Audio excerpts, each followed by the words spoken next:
My family skipped my biggest moment. Not a birthday. Not a promotion. My wedding.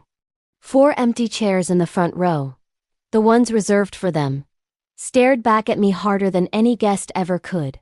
I kept checking my phone, waiting for a single message, a reason, anything. Nothing came. Just silence. A week later, when the news announced my hotel chain had reached a major valuation, my phone finally lit up. Dad, family dinner at 7 p.m. important discussion. And in that instant, I understood. They didn't want to celebrate with me. They wanted to claim something from me. So I showed up with the one thing they never expected. My name is Rose.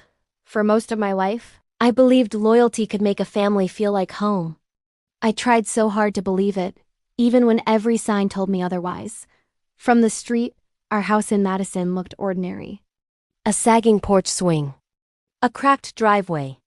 The faint smell of my mother's lavender cleaner drifting from the windows. Inside, everything revolved around my father's idea of legacy. Gregory ran a string of aging motels he treated like royal estates. He spoke about them the way some men speak about their children. I used to think that was love. I learned later it was ownership. He loved control, not people.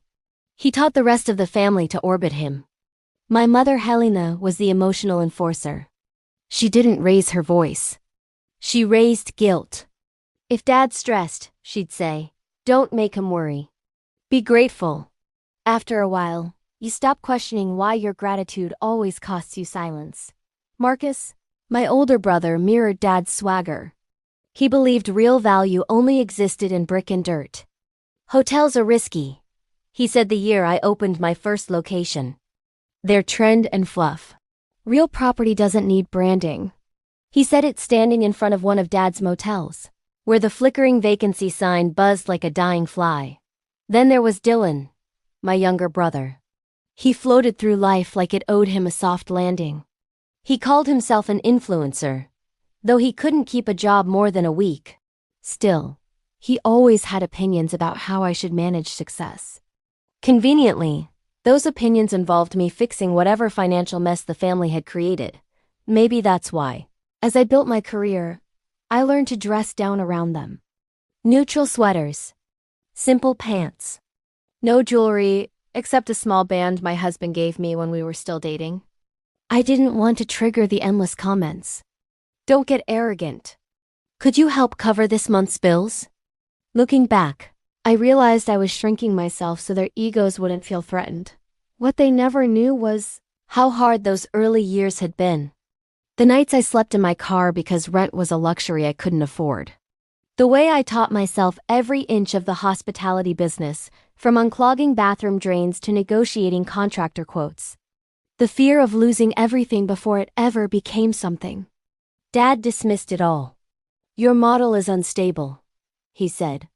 Too modern, too digital. Real business needs land. The moment that finally cracked something in me was my wedding.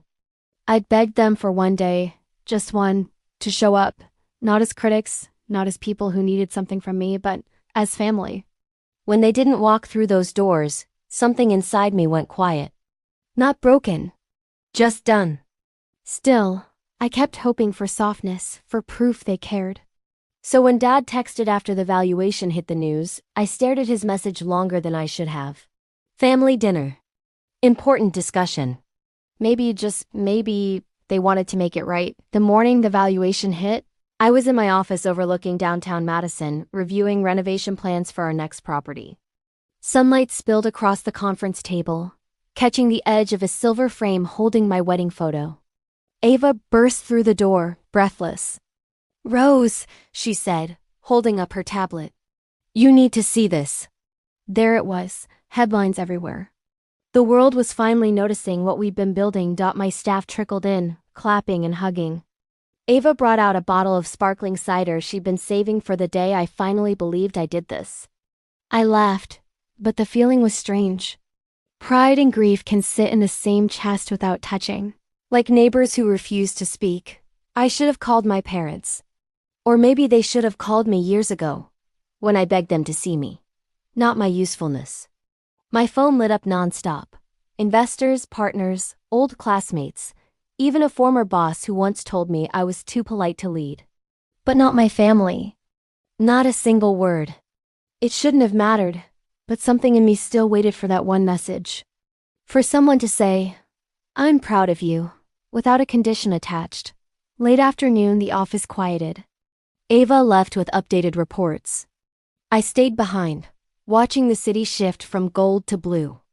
Then my phone buzzed. Dad's name. For a second, everything stilled. No apology. No acknowledgement.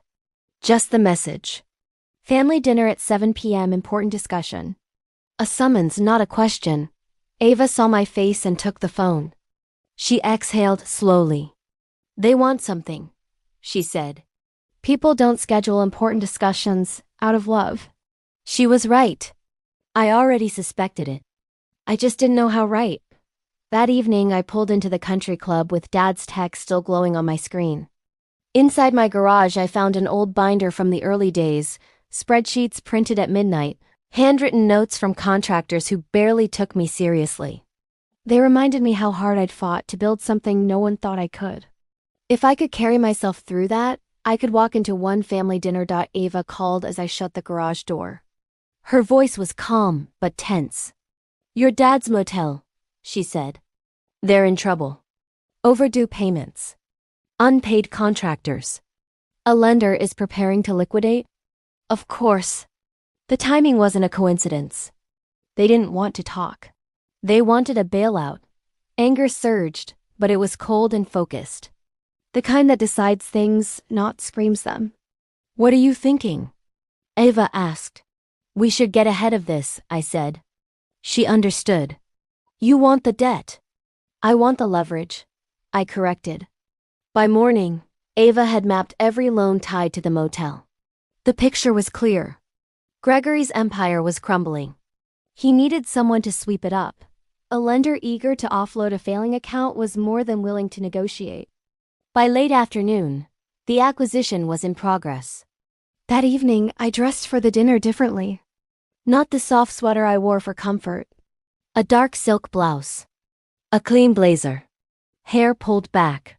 Present, capable, controlled. On my desk, Ava placed a folder.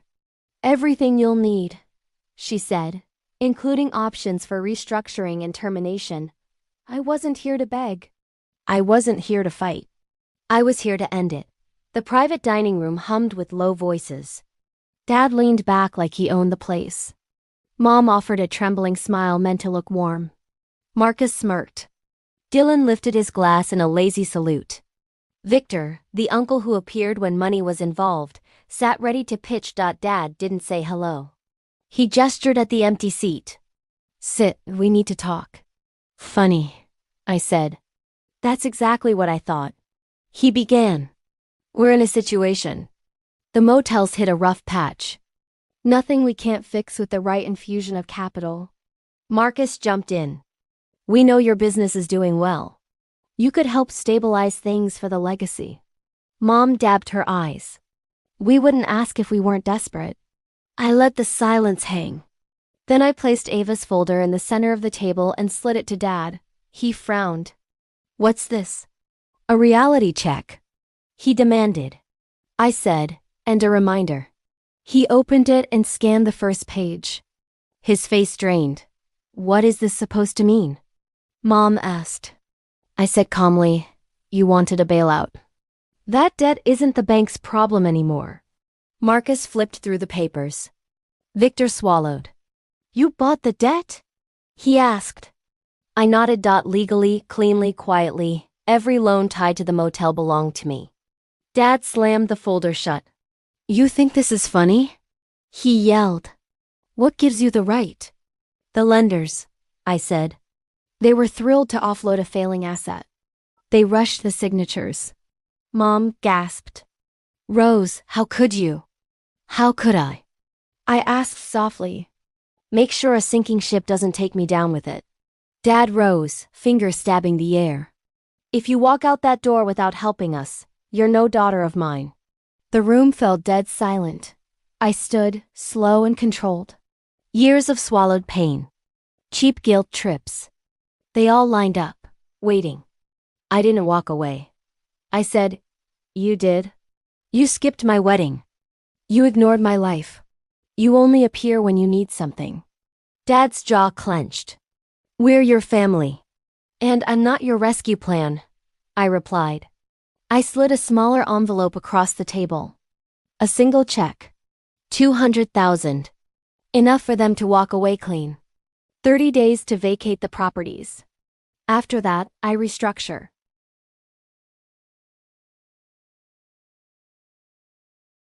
Marcus grabbed the check. "You're kicking us out of our own motel." "They're not yours," I said. "The debt swallowed the equity months ago." Dylan muttered that it was insane. Victor's voice broke. "You're ending your father's legacy." "No," I said. "I'm ending his control." Mom began to cry. "We just wanted to talk," she whispered. "You wanted money," I said. "But you never wanted me." The words weren't from anger. They came from clarity. A calm so deep it almost scared me. Dad's voice cracked for the first time. "Rose, don't do this." I looked at him, really looked. A man who built a prison out of his pride. A man who thought love was currency. A man who believed I needed his approval to breathe. "I already did," I said. I gathered my bag and the empty envelope. Ava stepped into the doorway with backup copies of every document. Her presence made the room shrink around them. "If you have questions," she said to the table, "direct them to our office, preferably in writing." Dad sank into his seat. Marcus cursed. Dylan stared like the table betrayed him. Mom reached for my hand, but I stepped back.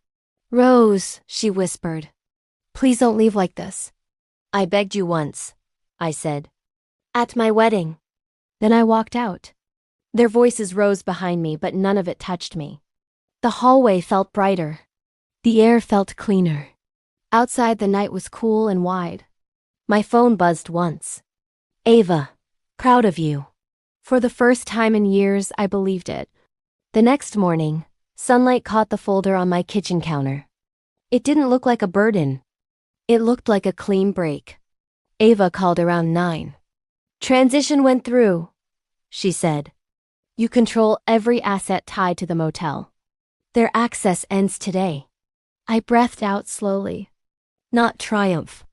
Not regret. Just release. Over the next weeks, contractors toured the properties. Designers walked through with tablets, planning what would become wellness retreats. Calm, intentional spaces. The opposite of the chaos they once represented. Each time I stepped on site, the air felt lighter, as if the buildings themselves were relieved. My family didn't call. Rumors circulated. Marcus raged. Dad denied. Mom cried. Dylan posted vague quotes about betrayal. None of it pulled me backward. Their reactions simply existed separate from me. One afternoon, reviewing final design boards, I caught my reflection in a window. Blazer, hair tied back. Expression steady. A woman who no longer hid her success to make others comfortable. A woman who stopped mistaking manipulation for love. I hadn't destroyed anything. I'd stopped participating. The motel-turned-retreat would open in spring. A quiet rebirth built on truth, not demand. I finally understood that walking away wasn't abandonment. It was protection. For myself. In the end, it wasn't the valuation that changed everything. It was the moment I realized I didn't need a family that only remembered me when they needed saving. Real love doesn't demand silence. Real loyalty doesn't vanish on your biggest day. Walking out of that country club, I didn't lose anything. I reclaimed the part of myself they taught me to bury. If you've ever had to step away from people who call control care, you know how freeing that can be. If this story reached you, share it, comment, and subscribe.